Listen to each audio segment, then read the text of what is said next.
علم کے بعد دو خطرناک رستے ہوتے ہیں جو بہکاتے ہیں، سبیل الرشد کی جگہ سبیل الغی پہ ڈالتے ہیں۔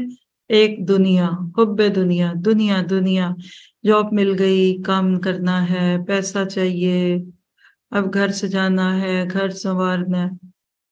بہت سارے لوگوں کو ہدایت کے راستے سے یوں کان پکڑ کے اتار کے لے جاتی ہے دنیا کہ تو کدھر چل پڑا، ادھر چل، اے جہاں مٹھا تے وہ کنے ڈٹھا، بابر باعش کوش کہ جہاں دوبارہ نیست۔ کہتے ہیں دنیا میں کون سا بار بار آنا ہے، دنیا دیکھی جائے گی، دنیا نقد آخرت ادھار، اور نعوذ باللہ ادھار کس نے چکایا ہے؟ شک پیدا کرنے والے جملے ہیں۔ تو دنیا سے ڈریے۔ اور دوسرا نفسانی خواہشات، میں ایسی پہن لگوں، میں ایسی بنوں۔ کئی لوگوں پہ قرآن کا پانی چڑھتا ہے رمضان میں، دورہ قرآن میں، اور جب آگے سے سلسلہ نہیں جوڑتے نا تو پھر عید کی پارٹیوں میں ہی رنگ اترنے لگتا ہے، اور شوال کے مہینے کے ساتھ سب غائب۔ اللہ ہمیں ایسا نہ کرے۔